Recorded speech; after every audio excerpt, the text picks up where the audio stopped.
Il est très important de découvrir l'amour de Dieu et l'amour de Christ bien-aimé qui est un amour inconditionnel qui nous permet de résister face à toutes les tempêtes. 1 Romains chapitre 8, nous allons lire à partir du verset 35 au verset 39, ce sera notre texte de base de ce matin. Qui pourra nous séparer de l'amour du Christ? La détresse, l'angoisse, la persécution, la faim, le dénuement, le danger. L'Écriture dit en effet, c'est pour toi qu'on nous massacre sans arrêt. On nous prend pour des moutons d'abattoir. Oui, en tout cela, nous sommes les grands vainqueurs grâce à celui qui nous a aimés. J'en ai la certitude, ni la mort, ni la vie, ni les esprits, ni les puissances, ni les présents, ni l'avenir, ni les astres, ni les cieux, ni les abîmes, ni aucune créature. Rien ne pourra nous séparer de l'amour de Dieu qui est en Jésus-Christ notre Seigneur. Amen. Romains, en ce chapitre 8, au verset 35, commence en disant « Qui nous séparera de l'amour de Christ ?» Dis à ton voisin « Qui te séparera de l'amour de Christ ?» Bien-aimés dans le Seigneur, dans notre marche avec Dieu, la seule chose pour laquelle nous devons nous battre, c'est de garder l'amour de Dieu et de Christ dans nos cœurs. Ici, l'apôtre Paul parle et s'adresse aussi aux Romains dans cette lettre. C'était un message pour les réconforter et pour leur dire de ne pas abandonner parce que la marche avec Dieu n'est pas toujours un long fleuve tranquille. Bien-aimés dans le Seigneur, il est donc important en tant qu'enfant de Dieu de tous les jours expérimenter l'amour de Dieu manifesté en Jésus-Christ notre Seigneur. Dis à ton voisin l'amour de Dieu. Bien-aimés, on a coutume de chanter l'amour de Dieu est si merveilleux. Mais laissez-moi vous dire que dès l'instant où on découvre l'immensité de cet amour, notre cœur ne peut que vibrer et dire à Dieu à quel point nous sommes reconnaissants de l'œuvre qu'il a accomplie. Mon frère, ma sœur, l'amour de Dieu existe. Et il vient s'établir dans nos cœurs dès l'instant où nous acceptons de recevoir Jésus-Christ comme notre unique Seigneur et Sauveur. Mon frère, je le parle ainsi parce que on peut prêcher l'évangile, pourtant l'amour de Dieu a quitté nos cœurs. On peut venir à l'église, pourtant l'amour de Christ nous a quittés. On peut chasser les démons, pourtant l'amour de Dieu et de son Christ n'est plus présent dans nos cœurs. Mon frère, faisons bien attention. À un moment, il faut s'arrêter et demander à son âme et à son cœur, faire son introspection et se demander, est-ce que l'amour de Dieu est encore dans mon cœur? Il est ici. Qui nous séparera de l'amour de Christ? Cela veut dire que l'amour de Christ est combattu. Et on peut être séparé de cet amour pour plusieurs raisons. Et certains événements peuvent nous séparer de cet amour. Bien-aimés dans le Seigneur, ma prière ce matin, c'est que l'amour de Dieu et de Christ reste à jamais dans nos cœurs. Quelles que soient les épreuves, que l'amour de Dieu reste dans ton cœur. Quelles que soient les tentations, les tribulations, que l'amour de Christ reste dans nos cœurs. Alléluia. L'amour de Dieu pour l'humanité, c'est le don de Christ.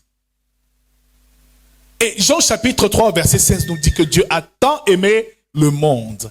Il n'a pas seulement aimé les enfants de Dieu, les chrétiens, les croyants, il a aimé le monde, cela veut dire toute l'humanité. Bien-aimé dans le Seigneur, il a aimé le bon comme le méchant.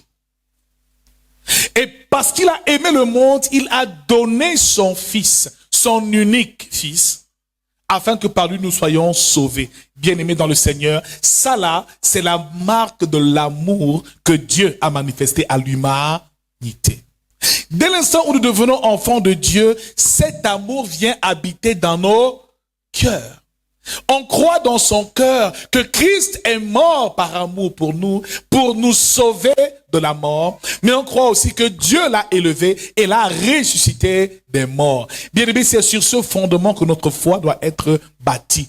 Mon frère, ma sœur, on peut être à l'église, mais ne pas avoir l'amour de Dieu dans son cœur.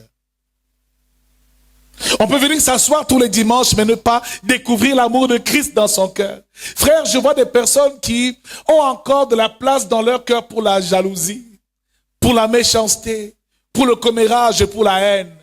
Frère, il y a des personnes qui n'ont rien compris. Parce que quand l'amour de Dieu remplit ton cœur, il n'y a plus de place pour la haine. Il n'y a plus de place pour la méchanceté. Il n'y a plus de place pour les amertumes. Frères, certains sont tristes à l'église dans leur marche avec le Seigneur parce qu'en fait, l'amour de Dieu n'a pas encore rempli leur cœur. Je déclare au nom de Jésus-Christ que cet amour te remplisse ce matin.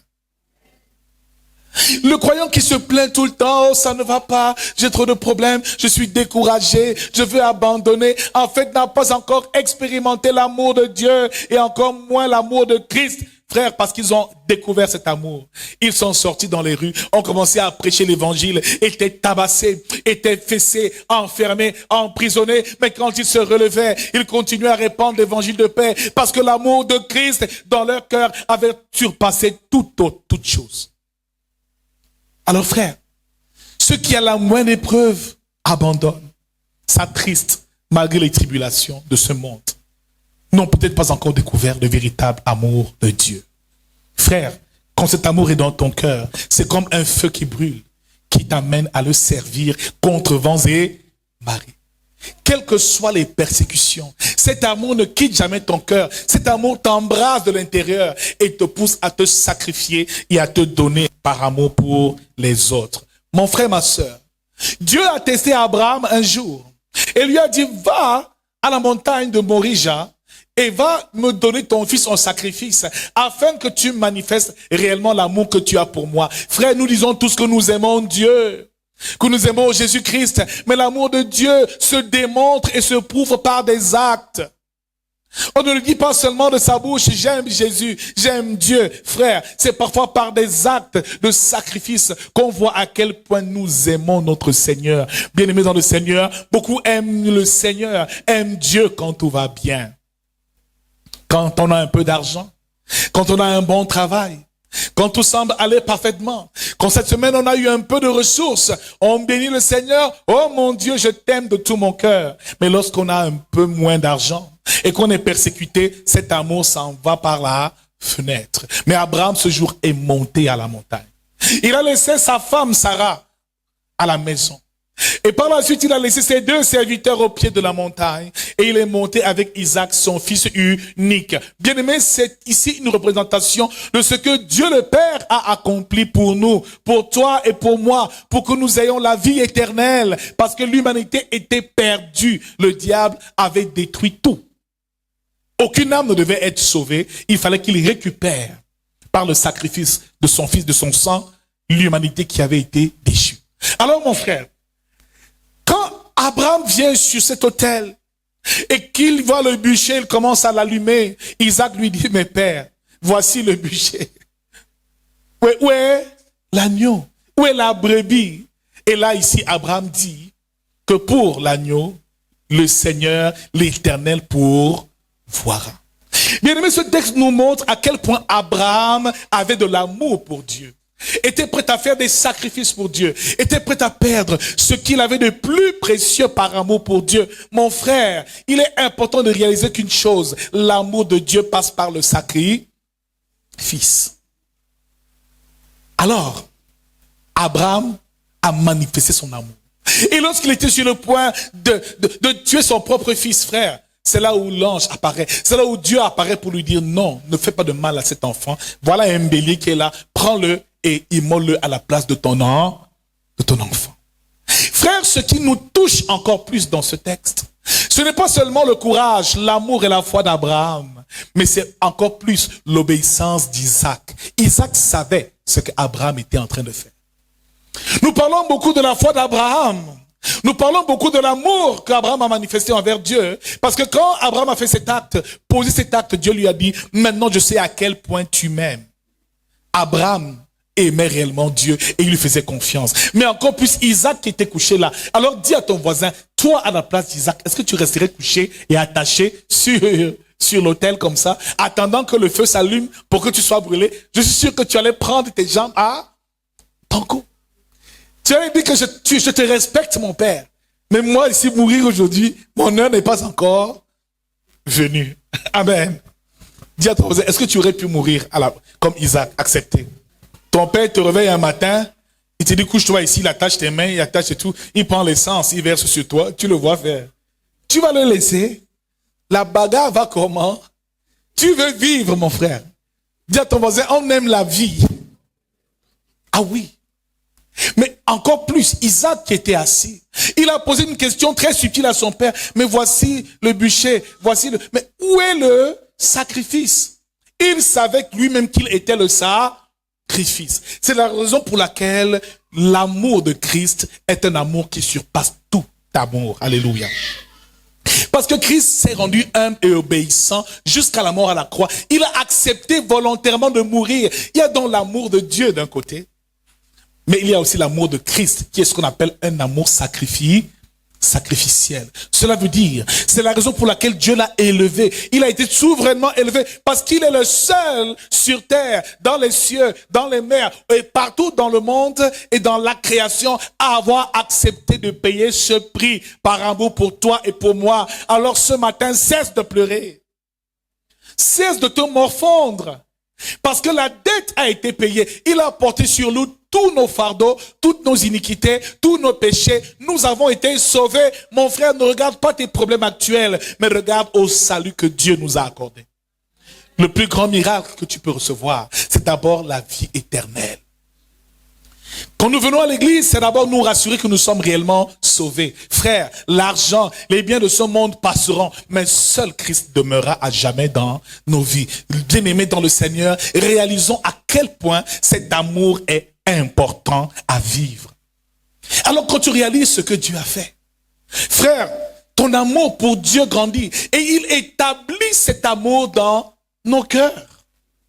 Dans ton cœur, et on le ressent que l'amour de Dieu t'a visité. Dis avec moi l'amour de Christ. Alléluia. L'amour de Dieu, c'est aussi ce qu'on appelle le premier amour. Le premier amour. Et en cette lettre adressée à l'église d'Éphèse, l'ange parle. Et il fait comprendre ici à l'église d'Éphèse qu'il connaît ses œuvres. C'est une église où il prêche la saine doctrine. Une église où il ne laisse pas infiltrer les faux docteurs. Mais c'est une église qui a perdu son premier amour. Dis avec moi, ne perds jamais ton premier amour. Bien-aimés, avec les années qui passent, on finit par s'habituer à l'évangile, par s'habituer à l'église. Mais beaucoup de chrétiens sont en ce moment et en ces temps de la fin des coquilles vides. Il n'y a plus la substance. La véritable substance, c'est l'amour de Christ en chacun de nous. Que nous dit la Bible ici? Ici, la parole nous parle ici de l'église d'Éphèse. Et ici, voici ce que l'ange dit à l'église d'Éphèse au verset 2. Je connais tes œuvres, ton travail et ta persévérance. Donc il y a des églises où on travaille vraiment. On persévère dans la prière, dans la foi, où on jeûne. Il dit, je sais que tu ne peux supporter les méchants. Il y a des églises même où on prêche la sainteté, la sanctification, on prêche toutes ces bonnes choses pour que les âmes soient sauvées. Que tu as éprouvé ceux qui se disent apôtres et qui ne le sont pas, et que tu les as trouvés menteurs. Il y a des églises qui marchent selon la saine doctrine. Des églises qui marchent vraiment dans la sanctification, dans la sainteté. Mais ici, il continue. Que tu as de la persévérance et que tu as souffert à cause de mon nom. Frère, il y a des personnes même qui portent la croix du Seigneur chaque jour, qui vont gagner les âmes chaque jour, qui vont prier, qui s'occupent des âmes tous les jours. Frère, il y a des églises où vraiment les personnes servent le Seigneur. Mais ici, que tu ne t'es point lassé avec un zèle et une foi ardente. Mais ce que j'ai contre toi, c'est que tu as abandonné ton premier amour. Il faisait toutes ces choses. Il guérissait même les malades. Il empêchait aux faux enseignements d'entrer dans l'église. Ils étaient organisés, ils étaient persévérants et ils travaillaient chaque jour dans l'œuvre de Dieu. Mais la chose que Dieu leur dit clairement, mais ce que j'ai contre toi, c'est que tu as abandonné ton premier amour. Frère, dès l'instant où nous devons enfants de Dieu, il y a ce qu'on appelle le premier amour. C'est ici l'amour de Christ que nous découvrons dans les profondeurs de notre âme et de notre cœur. Bien-aimé, quand tu deviens enfant de Dieu, il y a un amour là pour Dieu qui commence à brûler en toi. C'est ce feu qu'il ne faut jamais perdre, quelles que soient les circonstances. Beaucoup sont là, mais l'ont perdu. Un feu qui te fait prier toute la nuit et pleurer lorsque tu ressens la présence de Dieu. Beaucoup ne pleurent même plus quand on adore ici. Ils regardent les chaises, ils regardent les gens. Beaucoup ne sont même plus touchés par l'évangile. Ah, j'ai déjà écouté ça. Frère, c'est des signes qui montrent que le premier amour t'a déjà quitté. Quel que soit ce que tu fais dans l'église, si cet amour n'est plus là, cela ne sert à... C'est ce premier amour qui faisait que tu pouvais passer des jours à marcher, à aller évangéliser, parce que tu étais un soldat de Jésus-Christ, parce que cet amour remplissait ton cœur d'un zèle que personne ne pouvait éteindre et arrêter. Mon frère, la chose la plus importante, c'est que quand cet amour est semé en nous, nous devons protéger cet amour et garder cet amour toujours fort. Bien aimé, il y a des chrétiens qui ne lisent la Bible que lorsqu'ils sont à l'église. Qui n'ouvrent leur Bible, méditent la parole de Dieu seulement quand ils sont à l'église et que le pasteur est en train de prêcher. Dimanche, on dit le dernier Amen, il ferme sa Bible, il rentre à ses affaires, rendez-vous dimanche prochain. Il y a même des pasteurs qui ne lisent la Bible que lorsqu'ils préparent seulement leur message. Quand tu as ce zèle, ce premier amour qui reste et demeure en toi, bien-aimé, tu cultives toujours une intimité profonde avec Dieu. Alléluia. Bien-aimés, laissons la superficialité, laissons les choses superficielles et entrons un peu dans la profondeur avec Dieu. Sonde ton cœur. Est-ce que ce premier amour est encore là? C'est ce premier amour qui te fait venir à l'église à l'heure, toujours plus tôt que les autres, qui te fait être à son service, balayer, parler de Jésus partout où tu te trouves. Frère, beaucoup sont des enfants de Dieu, mais ont perdu leur premier amour. À une époque, tu chantais à la chorale. C'était avec tellement de zèle, avec tellement d'amour. Mais aujourd'hui, après autant d'années, il faut voir les choses en face. Le premier amour t'a quitté. Tu chantes seulement pour te faire voir. Tu chantes seulement pour que ta belle voix soit écoutée. Mais la substance, l'esprit de Dieu, qui embrase l'atmosphère n'est plus là. Mon frère, ma soeur, le Seigneur nous demande ce matin de revenir à notre premier amour. De retrouver ce premier amour que nous avons perdu. Parce que, bien aimés, nous cherchons tellement les miracles qu'on finit par oublier d'aimer Dieu. Nous soupirons tellement après les bénédictions qu'on oublie de soupirer après Dieu. Bien aimé, quelqu'un qui a l'amour de Christ en lui a toujours cette soif en lui d'apprendre l'évangile. De lire la parole, d'étudier, d'exhorter, d'édifier, de consoler, de servir Dieu tous les jours de sa vie. Frère, il soupire après Christ et non après les choses de ce monde. Alléluia. Si tu es venu à l'église et que Dieu t'a béni avec un travail et que le travail te prend tellement de temps au point où tu n'arrives plus à servir Dieu, cela veut dire que le premier amour t'a déjà quitté. Alléluia. Ma prière ce matin, c'est que cet amour revive au nom de Jésus. C'est que cet amour revive au nom de Jésus. C'est que cet amour résiste à l'épreuve du temps. Alors ici, l'apôtre Paul nous fait comprendre ici qu'il y a des choses qui peuvent nous séparer de l'amour de Dieu. Il y a des choses qui peuvent empêcher à cet amour de grandir. Parce que nous devons grandir dans cet amour chaque jour. Il doit devenir plus grand chaque jour et non régresser. Ah oui, et non régresser. Il nous dit au verset 35, comme nous avons dit tout à l'heure, qui nous séparera de l'amour de Christ? Sera-ce la tribulation ou l'angoisse, ou la persécution, ou la faim, ou la nudité, ou le péril, ou l'épée? Parce qu'il sait ici que voilà certaines choses peuvent nous éloigner, peuvent empêcher à cet amour de grandir et peuvent nous séparer de cet amour. Il dit ici, sera-ce la tribulation? Donc ici, bien-aimés dans le Seigneur, le diable nous oppresse, nous opprime, nous éprouve, en fait, pour que cet amour-là s'éteigne. Mais je déclare que l'amour restera vif au nom de Jésus-Christ. Est-ce la persécution ou l'angoisse? Certains, par des persécutions, finissent par quitter l'Église et par perdre leur amour. Est-ce la faim? Certains perdent cet amour parce qu'ils ont faim. Ils cherchent de quoi manger. Ils se battent là pour leur survie. Et l'amour finit par s'amaler. Le péril ou l'épée, les attaques multiples qu'on reçoit durant le parcours peuvent altérer cet amour. Bien-aimés dans le Seigneur, mais je déclare au nom de Jésus que quelles que soient les épreuves et les persécutions, cet amour restera toujours stable et profond et enraciné dans nos cœurs au nom de Jésus-Christ. Que rien ne nous sépare de l'amour de Dieu. Dis-le à ton voisin, que rien ne te sépare de l'amour de Dieu. Il dit au verset 37, mais dans toutes ces choses, nous sommes plus que vainqueurs par celui qui nous a aimés.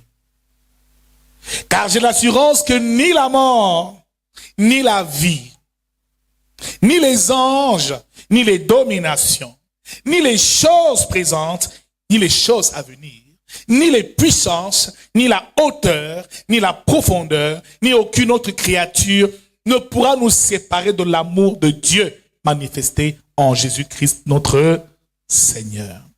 Il dit, car j'ai l'assurance que ni la mort, ni la vie.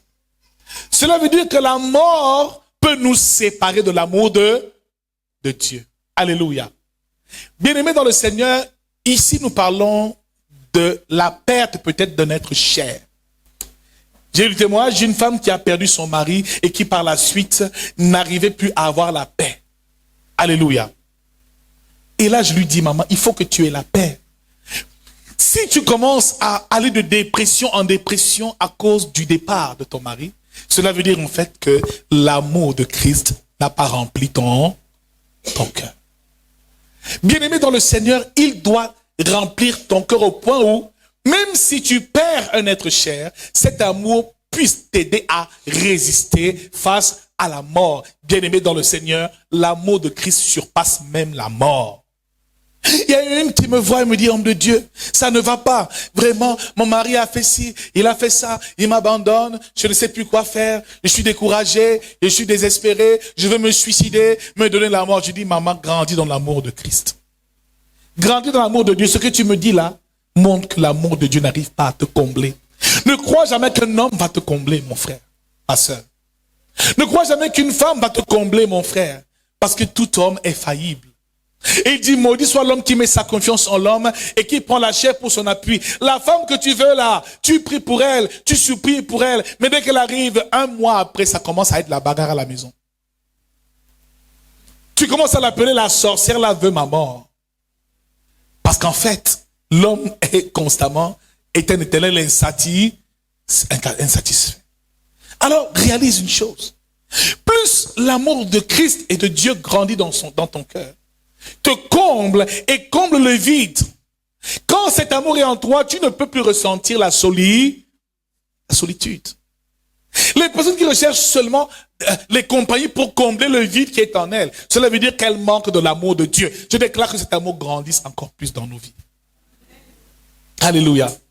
Mais quand cet amour est dans mon cœur, qu'il y ait les gens hauts, qu'il n'y en ait pas haut, je suis heureux, je suis joyeux. Frère, quand je vais vers une femme pour l'épouser, je vais avec la joie que j'ai dans mon cœur.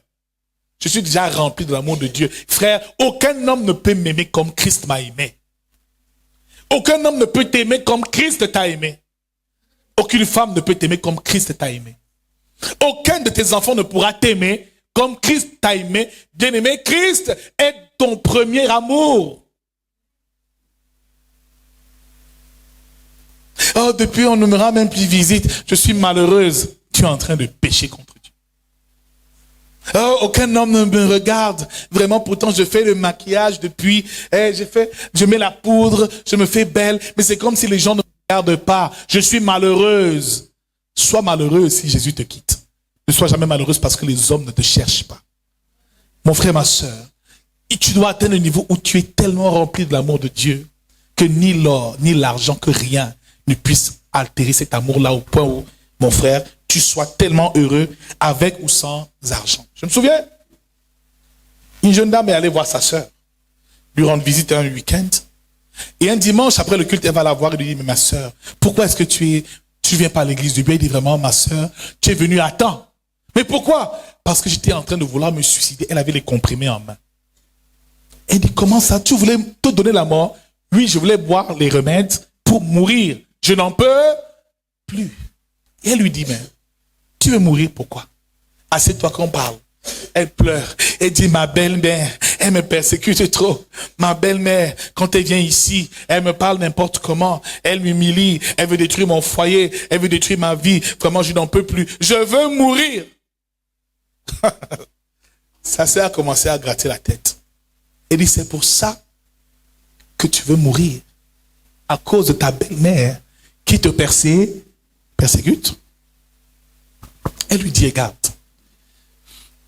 Ça fait 1 mois, 2 mois, tu ne viens pas à l'église. Mais moi, je suis ta sœur aînée. Tu as un mari, n'est-ce pas? Elle dit oui. Moi, je n'en ai pas. Tu habites dans une belle maison. Mais moi, je vis dans un petit studio toute seule. Tu as des enfants. Mais moi, je n'ai pas d'enfants. Ça fait des années que je cherche un enfant. Tu as un travail. Et moi, je suis au chômage. Malgré ça, je vais à l'église louer mon Dieu. Parce qu'il y a une chose qui nous différencie. C'est que toi, malgré tout l'or que tu n'as pas réalisé l'amour de Christ, de Dieu manifesté en Christ. Alléluia. Ton cœur n'est pas rempli de l'amour de Dieu, mais rempli de l'amour des choses de ce monde. Et souvent, ce genre de personnes regardent seulement ce qui ne va pas dans leur vie, mais ne sont pas conscientes de tout ce que Dieu a déjà accompli. Quand l'amour de Dieu te remplit, que tu aies de l'argent, que tu n'en aies pas, que tu sois marié, que tu sois célibataire, que tu aies des enfants, que tu n'en aies pas, cet amour est avec toi, ne te quitte jamais. Tu as une telle assurance dans la vie parce que tu sais que tu es déjà sauvé. Alléluia. Et que Christ vit en toi. Mon frère, ma soeur, nous n'oublions jamais cela. Que ce premier amour est la chose que nous devons chérir plus que toute autre chose. Alors ici, bien-aimés dans le Seigneur, ni la mort, ni la vie. Parce que la vie peut aussi nous séparer de l'amour de Dieu. Alléluia. La vie peut nous séparer de l'amour de Dieu. Il parle par la suite aussi les anges et les dominations. Frère, un ange peut te séparer de l'amour de Dieu. Hein? Amen. J'en connais ici qui ont des visions. J'ai vu un ange qui m'est apparu et si ça devient une forme de divination, de divination et voilà, d'idolâtrie, où tu commences à adorer les anges, les créatures qui n'ont rien à voir avec ton Dieu. Mon frère, ma soeur, il est important de réaliser que ni les choses présentes, ni les choses à venir ne doivent te séparer de l'amour de Dieu manifesté en Jésus Christ. Amen. Alors, bien-aimés dans le Seigneur, le premier signe d'un chrétien qui a l'amour de Dieu dans son cœur, et qui vit véritablement cette vie avec Christ, le premier signe par lequel tu peux reconnaître que cet amour est encore en toi, numéro 1, c'est que tu donnes à Dieu la primeur. Dieu a toujours la première place dans ton cœur et dans ta vie. Tant que Dieu reste à la première place, à la place d'honneur, bien-aimé, cela veut dire que son amour est encore dans ton cœur. Marc chapitre 12 au verset 30 nous dit, il nous parle du premier commandement. Tu aimeras l'Éternel ton Dieu de tout ton cœur, de toute ton âme, de toute ta pensée, de toute ta force.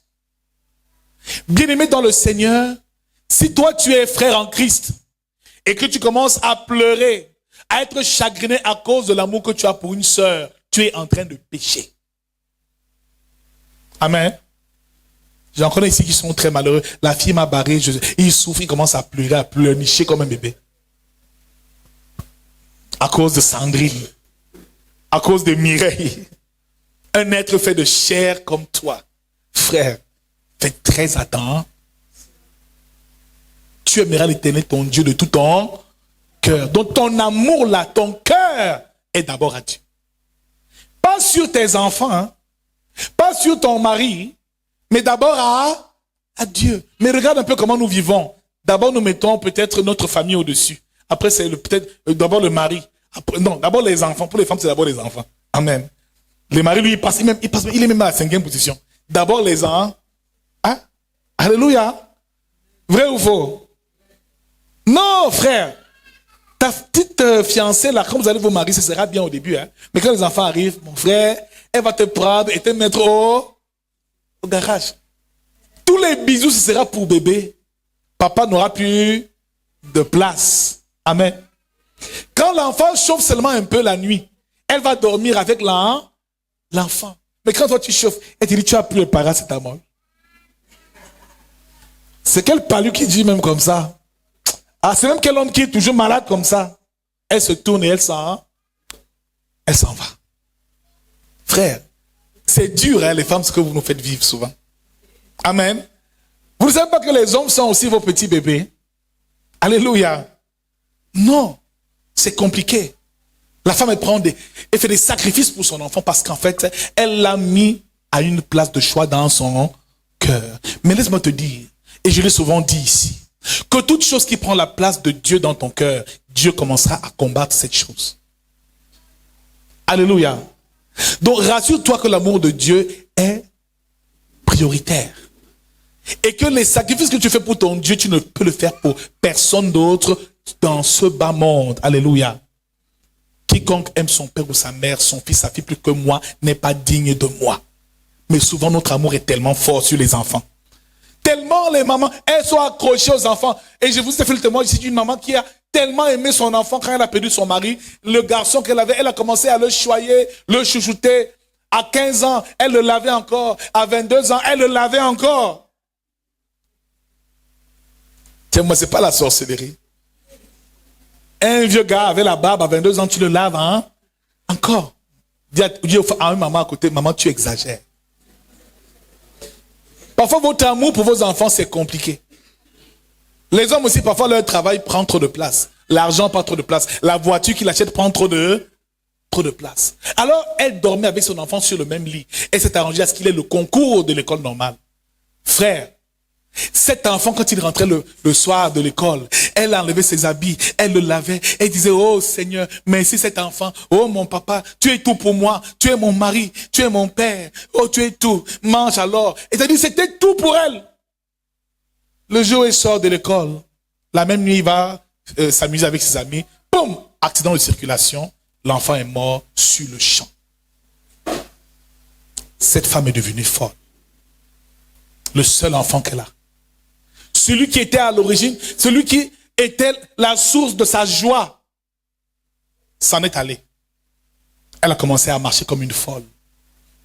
Elle ne travaillait plus, elle ne s'alimentait plus, elle avait perdu la vie. Alléluia. Quand un jour, quelques années après, elle va dans une église, on lui fait comprendre que maman, mais c'est toi qui as tué ton enfant. Elle dit, comment ça? Tu l'aimais un peu trop. Et quand tu commences à trop aimer une chose, Dieu commence à la combattre. Parce que notre Dieu est un Dieu jaloux.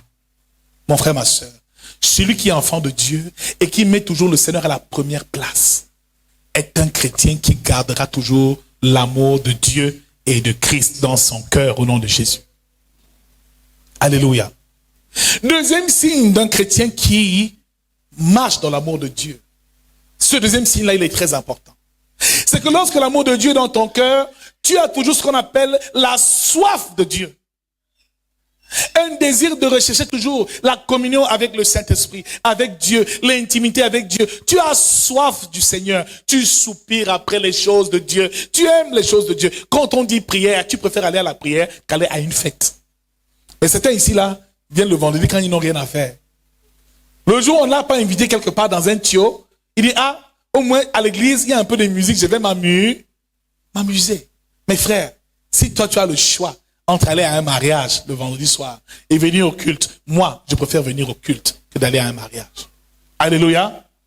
C'est le signe qui montre que l'amour de Dieu est encore dans mon dans mon cœur. Tu as une soif de la présence de Dieu. Frère, il y a un genre de chrétien, tu causes avec lui, tu bavardes avec lui, tu le rencontres chez lui, vous passez une journée à causer, mais il n'ouvre même pas la bouche pour parler de Jésus-Christ. Frère, il y a des personnes qui sont tellement assoiffées. Il aime les enseignements, il aime la prière, il est là au culte, il sert parce qu'il a une soif dans son cœur. Il ne prie pas seulement quand tout va mal, il prie permanemment. Alléluia. Pose la question à ton voisin, que l'amour de Dieu grandisse dans ton cœur. Dis-le à quelqu'un. N'attends pas de venir seulement à l'église pour prier. Ne t'attends pas de venir seulement au culte pour chanter. Vis une vie dans la louange, l'adoration permanente. Ça doit être un mode de vie. Avant, tu étais au protocole, très discipliné, tu venais. Un temps là, on ne te voit plus, tu es parti. Frère, fais attention. Tu peux tout perdre, mais que cet amour reste à jamais dans ton cœur. Parce que quand le diable l'aura enlevé, tout ce que tu vas faire n'aura plus de valeur. La troisième chose que nous allons voir aujourd'hui, qui caractérise les hommes qui sont remplis de l'amour de Dieu, frère, c'est le zèle pour le service de Dieu. Ah oui, quand l'amour de Dieu est dans ton cœur, tu aimes faire le service de Dieu. Et il a dit à Pierre, m'aimes-tu? Si tu m'aimes, paie mes brebis. Jean chapitre 21, à la mer de Tibériade. Quand Jésus rencontre Pierre à sa résurrection, il dit à Pierre, m'aimes-tu? M'aimes-tu? Il dit, oui Seigneur, je t'aime, si tu m'aimes, paie mes brebis. Mon frère, quand tu vas commencer à regarder maintenant un peu les autres, à commencer à prier pour les autres, à commencer à venir ici intercéder, à ne plus regarder ta petite personne, à être au service des autres à l'église, c'est un signe qui montre que l'amour de Dieu a touché ton cœur. Nous allons nous arrêter ici, mais nous allons prier pour que le Seigneur chaque jour fasse grandir cet amour dans nos cœurs. Peut-être je parle à quelqu'un ce matin, et le Seigneur parle à quelqu'un ce matin, pour lui dire, reviens à ton premier amour. Reviens là où Dieu t'avait appelé. Souviens-toi de comment tu étais lorsque tu avais reçu le Seigneur Jésus-Christ. On pouvait même te tuer parce que tu venais à l'église. On te harcelait même à la maison. On ne veut pas que tu sortes. Tu étais prêt à sortir la nuit même à te faire agresser parce qu'il fallait venir à un programme à l'église. Mais aujourd'hui, tu viens quand tu as du temps. Le premier amour est parti. Mon frère, ma soeur, revenons à l'essentiel. Que jamais cet amour ne quitte nos cœurs. Parce qu'on peut tout faire, servir Dieu, mais le zèle n'est plus là. La vie divine n'est plus là. Dieu nous exhorte ce matin à revenir à notre premier amour, à grandir dans l'amour de Dieu qui nous a été manifesté en Jésus-Christ, notre Seigneur et notre Sauveur.